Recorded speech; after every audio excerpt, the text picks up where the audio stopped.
Hello students, welcome to BM academy. আজকে আমরা অ্যালকেল halide প্রিপারেশনের সেকেন্ড মেথড দেখব, অর্থাৎ অ্যালকিন থেকে কিভাবে অ্যালকেল হ্যালাইড বানানো হয় সেটা আমরা দেখব। তো প্রথমেই আমরা একটা অ্যালকিন হিসেবে নিলাম ethylene CH2 double bond CH2। এর সাথে সাপোজ মনে করো আমরা এইচএক্স যোগ করলাম। এক্স মানে সেখানে ক্লোরিন, ব্রোমিন, আয়োডিন যা কিছু হতে পারে। তো এখন যদি আমরা এই রিয়েকশনটা ঘটাই তাহলে কি হবে, এই যে পাই বন্ডটা রয়েছে এই পাই বন্ডটা খুলে যাবে এবং একটা কার্বনের সাথে যুক্ত হবে এইচ, আর একটা কার্বনের সাথে যুক্ত হবে এক্স। এক্স সমান আমরা কি কি নিতে পারি, ক্লোরিন, ব্রোমিন, আয়োডিন, আমরা যা কিছু নিতে পারি। তাহলে একটা জিনিস লক্ষ্য করে দেখো, এই যে রিয়েকশনটা এটা ছিল ডবল বন্ড। ডবল বন্ড হচ্ছে সবসময় আমাদের আনস্যাচুরেটেড বা অসম্পৃক্ত। এখান থেকে তৈরি হলো সিঙ্গেল বন্ড, মানে আমরা এটাকে বলতে পারি স্যাচুরেটেড। অর্থাৎ আনস্যাচুরেটেড কম্পাউন্ড থেকে আমরা একটা স্যাচুরেটেড কম্পাউন্ড পেলাম। ঠিক আছে, যখন আমরা এইচএক্সের প্রেজেন্সে রিয়েকশনটা ঘটালাম। ক্লিয়ার? বেশ, এবারে এই যে রিয়েকশনটা ঘটালাম এখানে দেখো এইচএক্স পুরোপুরিভাবে এর সাথে যুক্ত হয়েছে, তাই এই রিয়েকশনটাকে আমরা বলতে পারি কি রিয়েকশন? Addition reaction. ঠিক আছে, আমরা রিয়েকশনের টাইপগুলো জেনেছি ক্লাস 11-এ, যে রিয়েকশন হয় অ্যাডিশন হতে পারে, কখনো কখনো সাবস্টিটিউশন রিয়েকশন হতে পারে, কখনো কখনো এলিমিনেশন রিয়েকশন হতে পারে। তাহলে অ্যাডিশন মানে কি, যখন কোনো রিয়েজেন্ট এসে যুক্ত হবে, কোনো কিছু বের হবে না, সেটাকে আমরা বলবো অ্যাডিশন। যখন কোনো কিছু একটা বেরিয়ে যাবে এবং অপর কোনো কিছু একটা এসে যুক্ত হবে তখন সেটাকে আমরা বলবো সাবস্টিটিউশন, যেমন আগের ভিডিওতেই আমরা ফ্রি রেডিক্যাল সাবস্টিটিউশন পড়েছি। আচ্ছা, আর এলিমিনেশন মানে হচ্ছে যখন কোনো কিছু বেরিয়ে চলে আসবে, কোনো কিছু যুক্ত হবে না, তখন সেটাকে আমরা বলবো এলিমিনেশন রিয়েকশন। তাহলে এটুকু আমাদের কাছে ক্লিয়ার হলো যে এটা হচ্ছে একটি অ্যাডিশন রিয়েকশন। এখন অ্যাডিশন রিয়েকশন জেনারেলি 3 রকমের হতে পারে। একটা হতে পারে থ্রু ইলেকট্রোফাইল, একটা হতে পারে থ্রু নিউক্লিওফাইল, আরেকটা হতে পারে থ্রু ফ্রি রেডিক্যাল। ক্লিয়ার? তো এখানে যে অ্যাডিশন রিয়েকশনটা ঘটে, এইচএক্সের প্রেজেন্সে যদি আমরা অ্যাডিশন রিয়েকশন ঘটাই তাহলে এই অ্যাডিশন রিয়েকশনটা হবে ইলেকট্রোফিলিক অ্যাডিশন রিয়েকশন। অর্থাৎ ব্যাপারটা কি হয় এখানে, এই যে এইচএক্স আমরা লিখেছি এই এইচএক্সের মধ্যে এইচটা হয় প্লাস চার্জ এবং এক্সটা হয় মাইনাস চার্জ। এই যে ডেল্টা প্লাস যুক্ত এইচ, এটাকে বলা হয়ে থাকে ইলেকট্রোফাইল। আমরা ক্লাস 11-এ ইলেকট্রোফাইল এবং নিউক্লিওফাইল সম্পর্কে ডিটেলস পড়েছি। ইলেকট্রোফাইল বলতে আমরা বুঝি, সেগুলোকেই ইলেকট্রোফাইল বলা হয় যারা হচ্ছে ইলেকট্রন লাভার। কারা ইলেকট্রন লাভার? যাদের মধ্যে ইলেকট্রনের ডেফিসিয়েন্সি আছে, অর্থাৎ ইলেকট্রোফাইল সবসময় হবে ইলেকট্রন ডেফিসিয়েন্ট। ইলেকট্রন ডেফিসিয়েন্ট মানে হচ্ছে ইলেকট্রন এদের মধ্যে ঘাটতি আছে, অর্থাৎ প্রত্যেকটি ইলেকট্রোফাইলের মধ্যে ইলেকট্রনের ঘাটতি থাকবে। তাই তারা কি করবে, ইলেকট্রনকে পেতে চাইবে বা ইলেকট্রন লাভার হবে বা ইলেকট্রনকে ভালোবাসবে। সেই জন্য কি হবে, তারা যখন কাউকে অ্যাটাক করবে বা কোনো একটা কম্পাউন্ডে যখন অ্যাটাক করবে তখন সেই পোর্শনটাকে অ্যাটাক করবে যেখানে ইলেকট্রন ডেনসিটি বেশি আছে। ক্লিয়ার হয়েছে ব্যাপারটা? এই হচ্ছে ইলেকট্রোফাইলের বৈশিষ্ট্য। তো এখানে আমরা দেখতে পাচ্ছি এইচ এবং এক্সের মধ্যে এই যে বন্ড, এই বন্ডের মধ্যে ইলেকট্রন ডেনসিটিটা এক্স বলতে এখানে ক্লোরিন, ব্রোমিন, আয়োডিন যাই বোঝায় না কেন তাদের তড়িৎ ঋণাত্মকতা যেহেতু এইচের থেকে বেশি, তাই ইলেকট্রন ডেনসিটিটা সবসময় এক্সের দিকে থাকবে, অর্থাৎ ইলেকট্রন ডেনসিটিটা সবসময় এক্স টেনে নেবে। ফলস্বরূপ কি হবে, এইচটা ডেল্টা প্লাস চার্জ আসবে আর এক্সটা ডেল্টা মাইনাস চার্জ আসবে। অর্থাৎ এইচের ইলেকট্রনের ঘাটতি থাকবে এবং এক্সে ইলেকট্রন বেশি থাকবে। সেই জন্য আমরা এই যে এইচটা, এটাকে আমরা বলতে পারি ইলেকট্রন ডেফিসিয়েন্ট বা ইলেকট্রোফাইল হিসাবে সেটা কাজ করবে। ক্লিয়ার হয়েছে ব্যাপারটা? বেশ, তাহলে ফার্স্ট স্টেপে কি হবে, যেহেতু এটা আমরা ইলেকট্রোফিলিক অ্যাডিশন রিয়েকশন বলছি, ফার্স্ট স্টেপে কি হবে, এই যে ইলেকট্রোফাইলটা তৈরি হবে অর্থাৎ এইচ প্লাসটা তৈরি হবে, সেটা যে পরে এই ডবল বন্ডের সেই পোর্শনটাকে অ্যাটাক করবে যেখানে ইলেকট্রন ডেনসিটি বেশি থাকবে। ক্লিয়ার? তাহলে কি হবে, তার ঘাটতিটা মিটে যাবে এবং ডবল বন্ডকে অ্যাটাক করতে পারবে। তো এখানে ব্যাপারটা কি হয়, এই যে আমরা CH2 ডবল বন্ড CH2 লিখেছি, এখানে দেখো নিচের বন্ডটা হচ্ছে সিগমা বন্ড, ওপরের বন্ডটা হচ্ছে পাই বন্ড। আমরা জানি যে যখন দুটো বন্ড থাকে প্রথম কারটা সিগমা, বাকিটা পাই। যদি এটা ট্রিপল বন্ড থাকতো একটা সিগমা দুটো পাই হতো, যদি সিঙ্গেল বন্ড থাকতো তাহলে সেটা সিগমা বন্ড হতো। কিন্তু এখানে আমাদের দুটো বন্ড আছে, নিচেরটা সিগমা ওপরেরটা পাই। এবারে সিগমা বন্ডের থেকে পাই বন্ড আমরা জানি জেনারেলি কি হয়, উইক। এবং পাই ইলেকট্রনগুলো কি হয় এক জায়গায় স্থির না থেকে সবসময় কি হয় এক জায়গা থেকে আরেক জায়গা চলাচল করতে থাকে। ফলস্বরূপ কি হয়, এই যে পাই ইলেকট্রনগুলো রয়েছে এই পাই ইলেকট্রনগুলো সর্বদা মুভমেন্ট করতে থাকে। অর্থাৎ আমরা বলতে পারি যে যেহেতু পাই ইলেকট্রনগুলো সবসময় এখানে মুভমেন্ট করে, তাই যে কোনো অ্যালকিনের ইলেকট্রন ডেনসিটি সবসময় বেশি থাকে। ক্লিয়ার? যে কোনো অ্যালকিনের ইলেকট্রন ডেনসিটি সবসময় বেশি হয়, তার কারণটা হচ্ছে এখানে পাই ইলেকট্রনগুলো সবসময় মুভমেন্ট করতে থাকে। তাই জেনারেলি অ্যালকিন নিউক্লিওফাইল হিসাবে কাজ করে। ক্লিয়ার? তাহলে অ্যালকিন কি হিসাবে কাজ করে? নিউক্লিওফাইল হিসেবে কাজ করে। নিউক্লিওফাইল কারা? নিউক্লিওফাইল হচ্ছে তারা যেখানে ইলেকট্রন ডেনসিটি বেশি থাকে। তাহলে দেখো পুরো ব্যাপারটা আমাদের কাছে জলের মতো পরিষ্কার হলো। ইলেকট্রোফাইল হচ্ছে তারা যাদের ইলেকট্রনের ঘাটতি আছে, ওই জন্য আমি এখানে প্লাস আকারে লিখেছি। আর নিউক্লিওফাইল হচ্ছে তারা যাদের ইলেকট্রন বেশি আছে। আর ইলেকট্রোফাইলে যেহেতু ইলেকট্রন ঘাটতি আছে, তাই তারা ইলেকট্রন লাভার হবে, অর্থাৎ ইলেকট্রনকে ভালোবাসবে এবং তারা নিউক্লিওফাইলের কাছে যেতে চাইবে। আর নিউক্লিওফাইলে যেহেতু ইলেকট্রন বেশি রয়েছে, তাই তারা ইলেকট্রন দিতে চাইবে, ইলেকট্রোফাইলকে দিতে চাইবে, তাই তারা ইলেকট্রোফাইলের কাছে আসতে চাইবে। অর্থাৎ যেমনভাবে আমরা প্লাস মাইনাসের অ্যাট্রাকশন দেখেছি, ঠিক তেমনিভাবে ইলেকট্রোফাইল এবং নিউক্লিওফাইলের মধ্যেও অ্যাট্রাকশন ঘটে এবং এখানে অ্যালকিন নিউক্লিওফাইল হিসেবে কাজ করে এবং আমরা যে এইচএক্স লিখেছি সেই এইচএক্সের এইচ প্লাস ইলেকট্রোফাইল হিসেবে কাজ করে এবং এইচ প্লাস যে সহজেই এখানে অ্যাটাক করতে পারে। ক্লিয়ার হয়েছে ব্যাপারটা? বেশ। এবং এখানে আমাদের যে মিডিয়ামটা রাখা হয় সেটা হচ্ছে CCl4, যেটা হচ্ছে একটি ইনার্ট সলভেন্ট। ক্লিয়ার? ইনার্ট নন পোলার সলভেন্ট। এর কাজটা কি? এর কাজ হচ্ছে পুরো বিক্রিয়াটাতে ইনার্ট থেকে যাওয়া বা নিষ্ক্রিয়া থেকে যাওয়া, এবং নিষ্ক্রিয় থেকে যাওয়ার জন্য, ইনার্ট মানে হচ্ছে নিষ্ক্রিয়, অর্থাৎ বিক্রিয়াতে কোনো পার্টিসিপেশন করে না, সলভেন্ট হিসেবে কাজ করে, নন পোলার সলভেন্ট হিসেবে কাজ করে, কিন্তু এটা বিক্রিয়াটাতে কোনোরূপভাবে অংশগ্রহণ করে না বা ইন্টারফেয়ার করে না। ঠিক আছে? ডিরেক্ট এখানে এইচএক্স বিক্রিয়া করে এবং এইচ প্লাসটা যে প্রথমে অ্যাটাক করে, অ্যাটাক করার পরে এক্সটা কী করে, অপর একটা কার্বনে যে অ্যাটাক করে এবং আলটিমেটলি আমাদের এই প্রোডাক্টটা পাওয়া যায়। বোঝা গেছে? বেশ। এবং এখানে এটা নিউক্লিওফাইল হিসেবে কাজ করে, এইচএক্সের এইচটা ইলেকট্রোফাইল হিসাবে কাজ করে। এবার আমরা দেখে নেব যে অ্যাকচুয়াল মেকানিজমটা কীরকমভাবে এর ঘটে, তাহলে পুরো ব্যাপারটা আমাদের কাছে আরও ক্লিয়ার হয়ে যাবে। তাহলে আলটিমেটলি আমাদের দাঁড়ালো এটা একটি অ্যাডিশন রিয়েকশন, অর্থাৎ অ্যালকিন থেকে যখন আমরা অ্যালকাইল হ্যালাইড বানাবো তখন আমাদের যে রিয়েকশনটা হবে সেটাকে আমরা বলবো electrophilic addition reaction, because this addition reaction is occurred due to electrophile. Here H plus is acting as electrophile.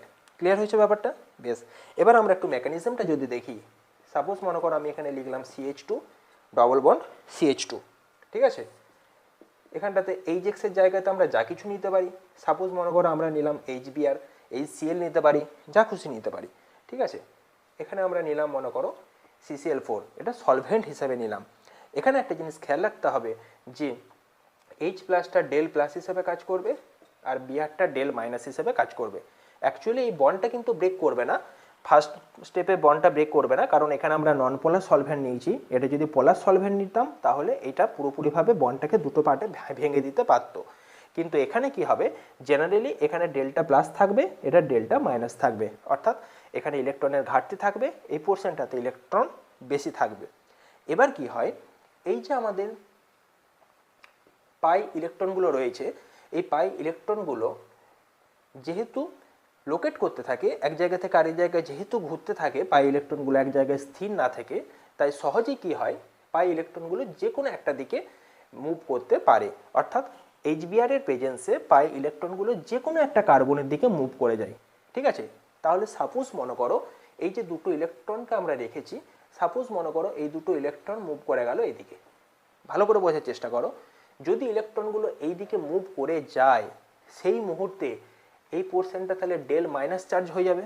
Minus মানে ইলেকট্রনগুলো এইদিকে চলে এসেছে, সেই জন্য এটা ডেল মাইনাস চার্জ। আর এটাকে আমরা সঙ্গে সঙ্গে বলতে পারবো ডেল প্লাস চার্জ, অর্থাৎ সঙ্গে সঙ্গে এই পোর্শনটাতে ইলেকট্রন ডেন্সিটিটা বেড়ে যাবে, এই পোর্শনটাতে ইলেকট্রন ডেন্সিটিটা কিছুটা হলেও কমে যাবে।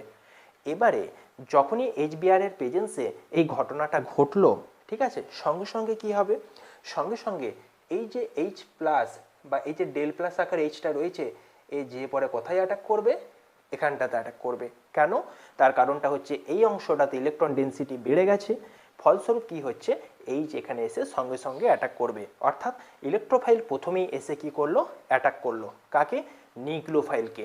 ঠিক আছে, নিউক্লিওফাইলের কোন পোর্শনে, যে পোর্শনে ইলেকট্রন ডেন্সিটিটা বেড়ে গেছে।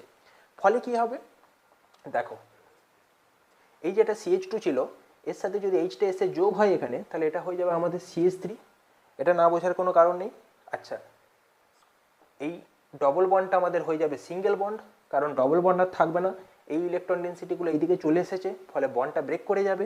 ঠিক আছে, অর্থাৎ পাই বন্ডটা উঠে যাবে, পাই বন্ডটা উঠে যাওয়ার সাথে সাথে আমাদের এখানে এই যে CH2টা ছিল, এই CH2 মাথাতে আমাদের পজিটিভ চার্জ চলে আসবে। কেন পজিটিভ চার্জ চলে আসবে, তার কারণ ইলেকট্রন ডেন্সিটি এইদিকে চলে এসেছে, ফলস্বরূপ এখানে কিন্তু পজিটিভ চার্জ আসবে, অর্থাৎ এখানে কিন্তু ইলেকট্রন কমে গেছে। যেহেতু ইলেকট্রনের ঘাটতি দেখা গেছে, এটা হবে পজিটিভ, এই পোর্শনটা নেগেটিভ ছিল, নেগেটিভ থাকার জন্য এখানে এইচ এসে অ্যাটাক করেছে, ফলস্বরূপ এটা হয়ে গেছে CH3। এখানে কোনো চার্জ থাকবে না, নিউট্রাল হয়ে যাবে। ঠিক আছে, প্লাসে মাইনাসে, আর এই পোর্শনে কিন্তু ইলেকট্রন ঘাটতি থাকার জন্য CH2 প্লাস হয়ে যাবে। ক্লিয়ার ব্যাপারটা? বেশ, তাহলে এই যে আমি CH3 CH2 প্লাস লিখেছি, এটা অ্যাকচুয়ালি আমাদের তৈরি হলো কার্বোক্যাটায়ন। ক্লিয়ার? এবং এই যে স্টেপটা, অর্থাৎ ফার্স্ট স্টেপটা, এই স্টেপটা ভেরি স্লোলি ঘটে, অর্থাৎ এটাকে আমরা বলবো স্লো স্টেপ, এবং এই স্টেপটাকে আমরা বলবো RDS বা রেট ডিটারমাইনিং স্টেপ। আমরা প্রত্যেকেই জানি যে কোনো একটা বিক্রিয়ার যেটা স্লো স্টেপ হয় সেটাকে বলা হয় রেট ডিটারমাইনিং স্টেপ বা RDS। অর্থাৎ এখানে যে কার্বোক্যাটায়নটা আমাদের ফর্মেশন হলো, সেই কার্বোক্যাটায়নের স্টেবিলিটি যত বেশি হবে, তত কি হবে, বিক্রিয়াটা তত ভালো হবে। ক্লিয়ার হচ্ছে ব্যাপারগুলো ধীরে ধীরে? বেশ, এবারে সেকেন্ড স্টেপে কি হয়, আমাদের এই যে কার্বোক্যাটায়নটা আমরা পেয়েছি এখানে CH3 CH2 প্লাস হয়েছে, আমাদের এখানে এইচটা বেরিয়ে চলে আসার ফলে আমাদের এখানে কিন্তু আলটিমেটলি আর পড়ে আছে Br মাইনাস। খুব ভালো করে বোঝার চেষ্টা করো, যেহেতু Br মাইনাস পড়ে আছে, Br মাইনাস কিন্তু আর ইলেকট্রোফাইল নয়, Br মাইনাসটা কিন্তু নিউক্লিওফাইল হিসাবে অ্যাক্ট করবে। অর্থাৎ Br মাইনাস এখানে ইলেকট্রন ডেন্সিটি অলরেডি বেশি আছে, তাই এ চাইবে যেখানে ইলেকট্রন ডেন্সিটি কম আছে সেখানে যে ঢুকতে। তাহলে এই যে কম্পাউন্ডটা আমাদের তৈরি হয়েছে বা যে কার্বোক্যাটায়নটা তৈরি হয়েছে, তাহলে আমরা প্রত্যেকে বুঝতে পারছি যে এখানে CH2 প্লাস রয়েছে, তার মানে এখানে ইলেকট্রন ঘাটতি রয়েছে, সেই জন্য প্লাস, তাই তো? আচ্ছা, সেই জন্য Br মাইনাস যে কোথায় অ্যাটাক করবে, CH2 প্লাসে। তাহলে আলটিমেটলি আমাদের যে প্রোডাক্টটা দাঁড়ালো সেটা হবে CH3 CH2 Br। ক্লিয়ার হয়েছে ব্যাপারটা? একদম জলের মতো সহজ। তাহলে আলটিমেটলি পুরো মেকানিজমটা আমাদের দুটো স্টেপে ঘটলো। ঠিক আছে, এই মেকানিজমটা ইলেকট্রোফিলিক অ্যাডিশন রিয়েকশন। কেন ইলেকট্রোফিলিক অ্যাডিশন রিয়েকশন? অ্যাডিশন যে হচ্ছে সেটা আমরা প্রথমেই বুঝতে পারছি, পা ইলেকট্রন বাদ চলে যাচ্ছে, আনস্যাচুরেটেড থেকে স্যাচুরেটেড হচ্ছে। দ্বিতীয় জিনিস আমরা যেটা শিখলাম সেটা হচ্ছে এই মেকানিজমটা স্টার্টিং হচ্ছে থ্রু ইলেকট্রোফাইল, অর্থাৎ প্রথম অ্যাটাকটা H প্লাস করছে। যেহেতু প্রথম অ্যাটাকটা H করছে বা H প্লাস করছে, সেই জন্য আমরা এটাকে বলতে পারি ইলেকট্রোফিলিক অ্যাডিশন।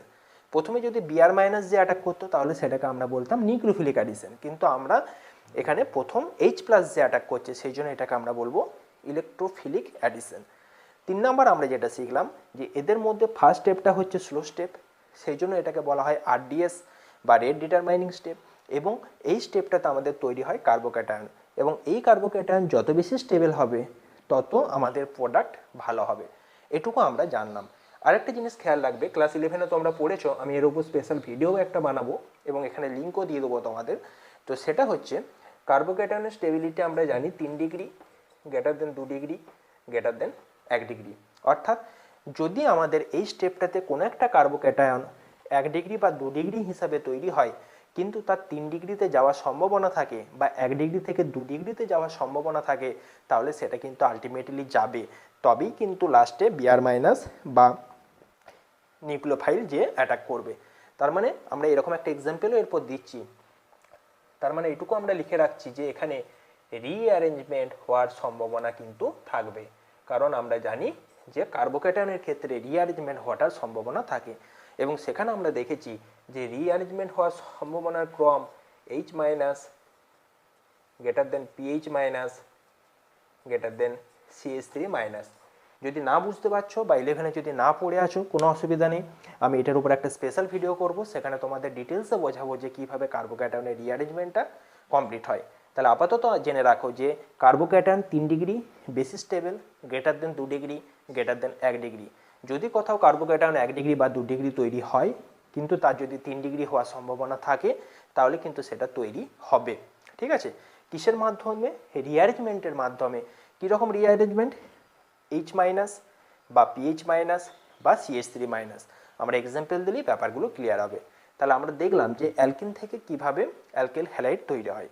তো সমস্যাটা হচ্ছে আমাদের এখানে যে অ্যালকিনটা আমরা লিখেছি, সেই অ্যালকিনটা দেখো সমতুল্য, অর্থাৎ ডবল বন্ডের বাঁ দিকটাও যা, ডান দিকটাও তাই। অর্থাৎ এটাকে আমরা বলতে পারি সিমেট্রিক অ্যালকিন।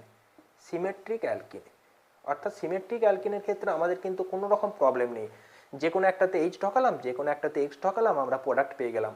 এখানেও তো আমরা যদি এক্স ঢোকাতে, এটাতে যদি এইচ করতে, তাহলে আমাদের রেজাল্ট কি আসতো? একই আসতো। আমাদের যাই লিখি না কেন, দুটো জিনিসই সেম। কিন্তু সমস্যা হচ্ছে যদি আমরা সিমেট্রিক না নিয়ে অ্যাসিমেট্রিক বা আনসিমেট্রিক নিই, তাহলে কিন্তু আমাদের প্রবলেমটা শুরু হবে। তাহলে সেরকম একটা এক্সাম্পল দেখা যাক যেখানে সিমেট্রি থাকবে না, অর্থাৎ ডবল বন্ডের দুদিকে কার্বন সংখ্যার পরিমাণ আলাদা আলাদা হবে, এবং তখন আমরা দেখব প্রোডাক্টটা কীরকমভাবে তৈরি হচ্ছে। ঠিক আছে, খুব ইন্টারেস্টিং টপিক এবং খুব সহজ একটা টপিক, চিন্তার কোনো কারণ নেই। প্রত্যেকটা জিনিস খাতাতে লিখে রাখো, বাড়িতে দুবার রিভাইজ করবে, অটোমেটিক জলের মতো পরিষ্কার হয়ে যাবে। ঠিক আছে, আর এর সাথে রিলেটেড যে সমস্ত টপিকগুলো উঠে আসছে, সেগুলোর ওপর আমি স্পেশাল ভিডিও করব, সেগুলো এখনও বানানো হয়নি। সেগুলোর ডিসক্রিপটিভ বক্সে লিঙ্ক দিয়ে দেবো, সেই লিঙ্ক থেকে তোমরা পরে দেখে নিতে পারবে। তো যাই হোক, আমরা এবার এরকম একটা অ্যালকিনের উদাহরণ নিলাম যেটা সিমেট্রি নেই। দেখো এখানে ডবল বন্ডের একদিকে আছে CH3CH, অপর দিকে আছে CH2, তাহলে দুটো দিক কিন্তু আলাদা।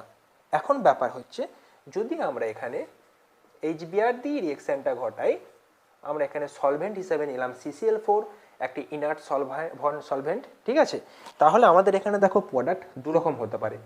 একটা হতে পারে CH3টা যেমন আছে লিখলাম, কোনো প্রবলেম নেই, CH CH2 পাই বন্ড উঠে গেছে। এবার আমাদের HBr যোগ হবে, তাহলে ফার্স্ট স্টেপে তোমরা এইচটাকে এখানে ঢোকাতে পারো, বিআরটাকে এখানে ঢুকতে পারো, তাহলে আমাদের এরকম একটা প্রোডাক্ট হতে পারে। কিন্তু অপর একটা প্রোডাক্ট হওয়ার আমাদের প্রবাবিলিটি থেকে যাচ্ছে, সেটা হচ্ছে ঠিক এরকম। ধরো বিআরটা এখানে ঢুকলো, এইচটা এখানে ঢুকলো। এখন তোমাদের মনের মধ্যে প্রশ্ন হবে যে এখানে যে দুটো প্রোডাক্ট তৈরি হলো, এই দুটোই কি হয়? কোনটা হয়, কোনটা বেশি, কোনটা কম, কোনটা মেজর, কোনটা মাইনর, সেই প্রশ্নটা কিন্তু তোমাদের মনের মধ্যে চলে আসবে। এখন প্রশ্ন হচ্ছে যে আমাদের এখানে এই প্রোডাক্টটা তৈরি হলেও এই প্রোডাক্টটা তৈরি হয় না। তাহলে ব্যাপার যেটা দাঁড়ালো যে কেন এই প্রোডাক্টটা তৈরি হলো, কেন এটা মেজর হলো, কেন এটা হলো না, সেই প্রশ্নটা কিন্তু আমাদের মনের মধ্যে উঠে এলো। ঠিক আছে, তো এর অ্যান্সার খুবই সহজ। আমরা যদি একটু মেকানিজম দেখি, তাহলেই কিন্তু আমরা অ্যান্সারটা বের করে ফেলতে পারবো। তাহলে দেখা যাক এর মেকানিজম এমন একটা জিনিস যার সাহায্যে প্রত্যেকটা জিনিসের ব্যাখ্যা তোমরা দিতে পারবে। কিন্তু ক্লাস 12-এর এত এত রিয়েকশন আছে, এত এত মেকানিজম আছে, সমস্ত মেকানিজম মনে রাখা বা প্র্যাকটিস করার মতো সময় হয়তো তোমাদের থাকবে না। তাই যখন ভিডিওগুলো করা হচ্ছে, সেই সময় মেকানিজমটা দেখে জাস্ট জিনিসটা বুঝে রাখবে, যাতে করে পরীক্ষাতে কোশ্চেন এলে তোমরা রিয়েকশনটা দেখে বুঝতে পারো যে ও আচ্ছা এটা এরকম, তাহলে এটা এরকমভাবে প্রোডাক্টটা বানানো যাবে। ব্যাস এতটুকু করলেই হবে। ঠিক আছে, আচ্ছা তাহলে এটা মুছছি। এখানটা কি প্রোডাক্ট হবে আমরা একটু পরেই দেখতে পাবো। দেখো তাহলে CH3CH ডবল বন্ড CH2, এটা আমরা লিখলাম, কোনো সমস্যা নেই। আমাদের এখানে আছে HBr এর ডেল মাইনাস, এটা ডেল প্লাস, আমরা এতক্ষণে বুঝে গেছি। এবারে ব্যাপারটা হচ্ছে এই যে আমাদের পাই বন্ড রয়েছে, পাই বন্ডের ইলেকট্রনগুলো তোমরা দেখো নিজেরাই অ্যান্সার দিতে পারবে। দেখো আগেরটাতে কি ছিল, পাই বন্ডের ইলেকট্রন এইদিকেই বা শিফট করাও আর এইদিকেই শিফট করাও, ব্যাপার একই, কারণ দুটো দিকই সমান। কিন্তু এখানে পাই বন্ডের ইলেকট্রনটাকে যদি আমরা এই দিকে শিফট করাই, তাহলে এই পোর্শনটা কি হয়ে যাবে? ডেল মাইনাস, এই পোর্শনটা হয়ে যাবে ডেল প্লাস। ঠিক আছে, বা আমরা আরও ভালো করে লিখতে পারি, এটাকে ধরে নিচ্ছি প্লাস, এটাকে ধরে নিচ্ছি মাইনাস। ক্লিয়ার হচ্ছে ব্যাপারটা? ইলেকট্রনগুলো কোন দিকে শিফট করেছে? এই ধারে। ইলেকট্রনগুলো শিফট করলে কি হয়ে যাবে? এটা মাইনাস হয়ে যাবে, এখানটা প্লাস হয়ে যাবে। তাহলে এই যে ইলেকট্রোফাইল, এই ইলেকট্রোফাইল এসে সঙ্গে সঙ্গে এখানে প্রবেশ করবে। বুঝতে পারছো ব্যাপারটা? এখানে প্রবেশ করার ফলে যেটা তৈরি হবে সেটা হবে CH3CH প্লাস ডবল বন্ড উঠে যাবে, সিঙ্গেল বন্ড হয়ে যাবে, CH2 আর এই হাইড্রোজেন তৈরি হবে CH3। তাহলে পরে এটা দেখো একটা কার্বোক্যাটায়ন তৈরি হলো এবং এই কার্বোক্যাটায়নটা তৈরি হলো আমাদের 2 ডিগ্রি। বোঝা যাচ্ছে ব্যাপারটা? বেশ, এবারে যদি আমাদের উল্টো ঘটনা ঘটতো, অর্থাৎ আমি এটা ডট ডট দিচ্ছি, ধরো যদি ইলেকট্রনটা এই দিকে শিফট করতো, তাহলে কি হতো, ইলেকট্রন ডেন্সিটি এই দিকে শিফট করলে আমাদের এই পোর্শনটা হতো মাইনাস, ভালো করে বোঝো, এই পোর্শনটা হয়ে যেত প্লাস, ঠিক? তখন আমাদের এই যে এইচ প্লাস এসে পরে এই কার্বনে অ্যাটাক না করে অ্যাটাকটা করতো এই কার্বনে, ফলে কি হতো, এখানটা হয়ে যেত CH3, CHটা হয়ে যেত CH2, আর এখানে আমাদের পজিটিভ চার্জটা আসতো, অর্থাৎ আমাদের এটা তৈরি হতো CH2 প্লাস। একদম জলের মতো ব্যাপার, আশা করি বুঝতে পেরেছো। খুব ভালো করে লক্ষ্য করো, ফার্স্ট স্টেপে কি দেখলাম, ইলেকট্রনটা ধরো ডান দিকে শিফট করলো, তাহলে এটা মাইনাস, এটা প্লাস, ঠিক আছে? তাহলে ইলেকট্রোফাইল কোথায় যেয়ে অ্যাটাক করবে, যেখানে ইলেকট্রন ডেন্সিটি বেশি থাকবে, অর্থাৎ এ হচ্ছে ইলেকট্রন লাভার, তাহলে এখানে এসে অ্যাটাক করলো, তাহলে CH2 আর H মিলে তৈরি হলো CH3 আর CH প্লাস, 2 ডিগ্রি কার্বোক্যাটায়ন। যদি উল্টোটা হতো, যদি নিচের দিকে অ্যাটাক করতো, তাহলে কি হতো, তাহলে অ্যাটাক করার ফলে এই যে আমরা দেখিয়েছি, ধরো এটা আমি এই কালি দিয়ে দেখাচ্ছি, ধরো যদি এখানে অ্যাটাক করতো, তাহলে এখানটা মাইনাস হয়ে যেত, এটা প্লাস হয়ে যেত। আচ্ছা, তখন H প্লাসটা যেয়ে পরে যেখানে ইলেকট্রন ডেন্সিটি বেশি আছে, অর্থাৎ মাঝের কার্বনে অ্যাটাক করতো এবং হয়ে যেত CH2, আর তখন এটা হয়ে যেত CH2 প্লাস, ঠিক আছে? কারণ তখন এখানে ইলেকট্রন ডেন্সিটি কম হতো। এখন নিচের যে কার্বোক্যাটায়নটা আমাদের তৈরি হলো, সেটা ক ডিগ্রি কার্বোক্যাটায়ন? 1 degree carbocation.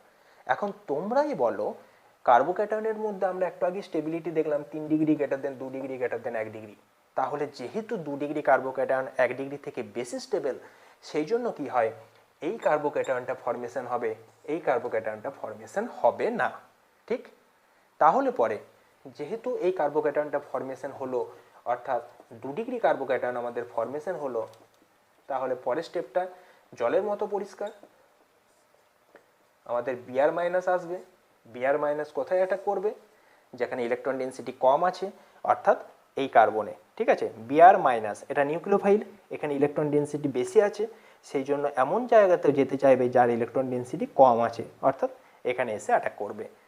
তাহলে আমাদের যে প্রোডাক্টটা দাঁড়াবে সেটা হবে CH3 CH Br, আর এখানটা হবে CH3, অর্থাৎ এখানটাতে ঢুকবে Br, এখানটাতে ঢুকবে হাইড্রোজেন। আশা করি পুরো ব্যাপারটা এবার তোমাদের কাছে ক্লিয়ার হলো। তাহলে যখন আমরা সিমেট্রিক অ্যালকিন নেবো, তখন আমাদের নো প্রবলেম, যেখানে খুশি হাইড্রোজেন ঢোকাবো, যেখানে খুশি ব্রোমিন ঢোকাবো, ঠিক? যখন আমরা অ্যাসিমেট্রিক অ্যালকিন নেবো, তখন আমরা দেখব যে এর মেকানিজমটা কীরকম, অর্থাৎ ইলেকট্রন ডেন্সিটিটা কোন দিকে শিফট করলে আমাদের কার্বোক্যাটায়নটা বেশি স্টেবল হচ্ছে, সেটা আমাদেরকে খেয়াল রাখতে হবে, তারপরে আমরা প্রোডাক্টটা পাবো, ঠিক আছে? এবারে ব্যাপারটা হলো যে এই যে মেকানিজমটা আমরা শিখলাম, এটা দেখো একটু জটিল মেকানিজম, জটিল না হলেও অন্ততপক্ষে ধর একটু সময় সাপেক্ষ, ঠিক আছে, যে একটু বেশি টাইম লাগছে। সেই জন্য আমাদের মতো সাধারণ লোকের কথা ভেবে বিজ্ঞানী মার্কনিকভ একটা সূত্র বের করলেন, তিনি সোজাসাপটা বলে দিলেন এই মেকানিজমের উপর ভিত্তি করে যে অত কিছু মেকানিজম আমাদের জানার দরকার নেই, আমরা যখন কোনো অ্যাসিমেট্রিক অ্যালকিন নেব, তখন তার যে ডবল বন্ড পোর্শনটা রয়েছে, সেই ডবল বন্ডের দুটো কার্বনের দিকে লক্ষ্য করব, ঠিক আছে, বাকিটা দরকার নেই। ডবল বন্ডের দুপাশে দুটি কার্বনের দিকে লক্ষ্য করব, যে কার্বনে হাইড্রোজেনের সংখ্যা বেশি থাকবে সেখানে আমরা H প্লাসটাকে ঢুকিয়ে দেবো। খুব ভালো করে দেখো, একদম জলের মতো আরও সহজ হয়ে গেল। যেখানে হাইড্রোজেনের সংখ্যা বেশি থাকবে সেখানে Hটাকে ঢুকিয়ে দেবো, যেখানে হাইড্রোজেন কম থাকবে সেখানে Br মাইনাসটাকে বা নেগেটিভ পোর্শনটাকে ঢুকিয়ে দেবো। দেখো আমাদের সেটাই করা হয়েছে, অর্থাৎ এতক্ষণ ধরে আমরা মেকানিজম করে যেটা জানলাম সেটা কিন্তু আমাদের এক লাইনে ক্লিয়ার হয়ে গেল, যে আমরা প্রথমে ডবল বন্ডের যেখানে যে কার্বনে হাইড্রোজেনের সংখ্যা বেশি সেখানে আমরা Hটাকে ঢুকিয়ে দেবো, দেখো তাই ঢুকেছে, আর যেখানে হাইড্রোজেন কম আছে সেখানে ব্রোমিনটাকে ঢুকিয়ে দেবো। এই হচ্ছে মার্কনিকভ রুল, তোমরা আশা করি ক্লাস 11এও পড়েছো, ঠিক আছে? তো মার্কনিকভ রুলটাকে আমরা আরেকটু মডিফাই করতে পারি, বা তিনি আরও মডিফাই করে বলেছিলেন, ঠিক আছে, যে এই যে ডবল বন্ডের দুপাশে দুটো কার্বন, তার মধ্যে যেটা কম প্রতিস্থাপিত সেখানে হাইড্রোজেনটা এসে ঢুকবে, অর্থাৎ এই যে কার্বনটা এটা কিন্তু আমাদের কম প্রতিস্থাপিত বা লেস সাবস্টিটিউটেড, কম প্রতিস্থাপিত। কেন কম প্রতিস্থাপিত? দেখো এই কার্বনটা 1 ডিগ্রি, ঠিক আছে, আচ্ছা এই কার্বনটা কিন্তু 2 ডিগ্রি, এর এইদিকে কার্বন, এইদিকে কার্বন, তার মানে এটা হচ্ছে বেশি প্রতিস্থাপিত। বোঝা যাচ্ছে তো ব্যাপারগুলো? তাহলে তিনি বললেন যে যেখানে বেশি হাইড্রোজেন আছে বা যেটা কম প্রতিস্থাপিত সেখানে এসে হাইড্রোজেনটাকে ঢোকাও বা এইচ প্লাসটাকে ঢোকাও, আর যেটা বেশি প্রতিস্থাপিত বা যেখানে কম হাইড্রোজেন আছে সেখানে যে বিআর মাইনাসটাকে ঢুকিয়ে দাও, তাহলে আমাদের প্রোডাক্ট পাওয়া যাবে। তাহলে মার্কনিকভ রুল তৈরি হলো পুরোপুরিভাবে অ্যাসিমেট্রিক অ্যালকিনের জন্য, বা যে সমস্ত অ্যালকিন সিমেট্রিক নয় তাদের ক্ষেত্রে কিভাবে হ্যালোজিনেশন তৈরি হবে বা হাইড্রো হ্যালোজিনেশন তৈরি হবে তার রুলস হিসাবে তৈরি হলো মার্কনিকভ রুল। কিন্তু সমস্যা হচ্ছে যে এই যে মার্কনিকভ রুল আমরা শিখলাম, এই মার্কনিকভ রুল কিন্তু আমাদের সমস্ত ক্ষেত্রে কাজে লাগে না। এর পরের যে এক্সাম্পলটা আমরা দেবো সেখানে আমাদের দেখব যে মার্কনিকভ রুল কিন্তু আমাদের কাজে লাগছে না, অর্থাৎ আমাদের ব্যতিক্রম তৈরি হচ্ছে। তার কারণ আমাদেরকে ভাবতে হবে যে এই মেকানিজমটা কিন্তু আসল, ওই জন্য তোমাদের মেকানিজমটা শিখিয়ে দিলাম। শুধুমাত্র মার্কনিকভ রুল শেখালে তোমরা পরীক্ষাতে অনেক কোশ্চেন ভুল হয়ে যাবে, বিশেষ করে জয়েন্টের কোশ্চেনে ভুল হবেই হবে, ঠিক আছে?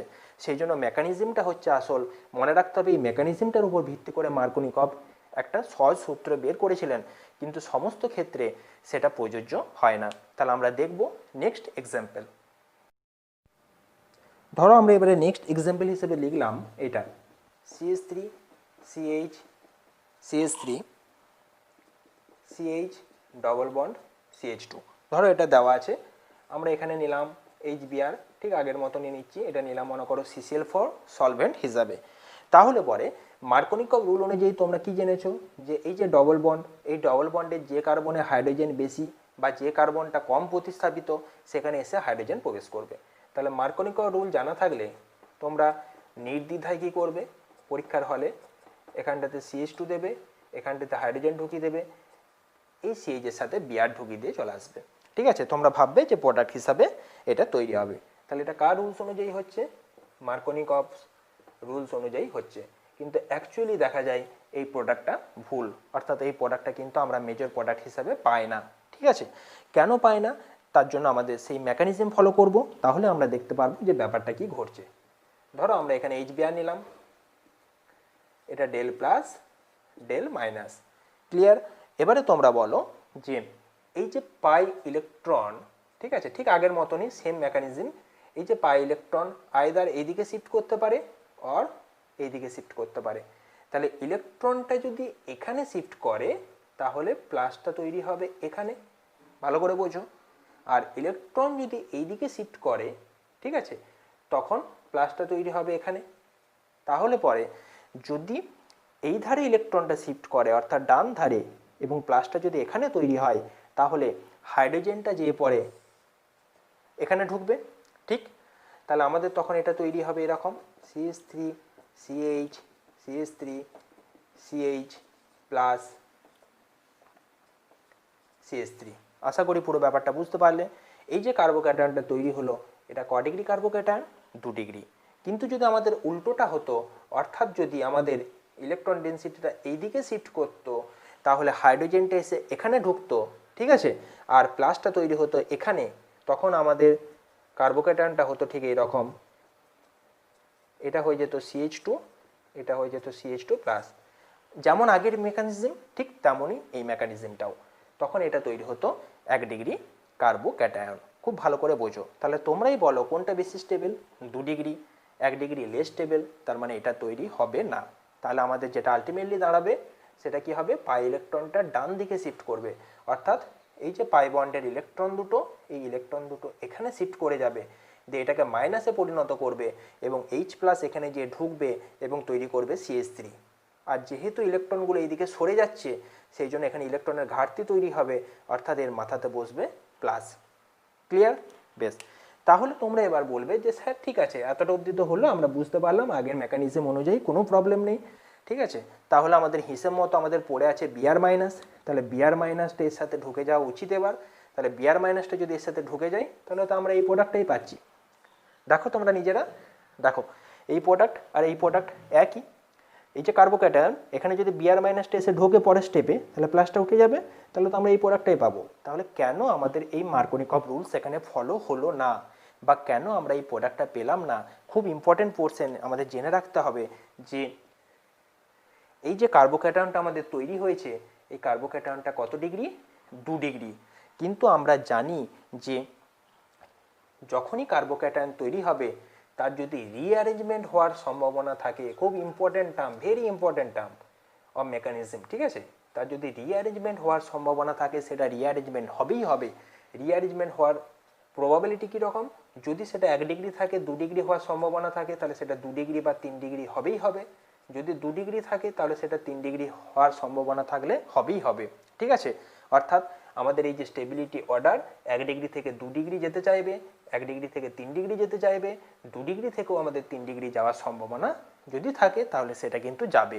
কিন্তু কিভাবে যাবে, কিভাবে হবে, তার জন্য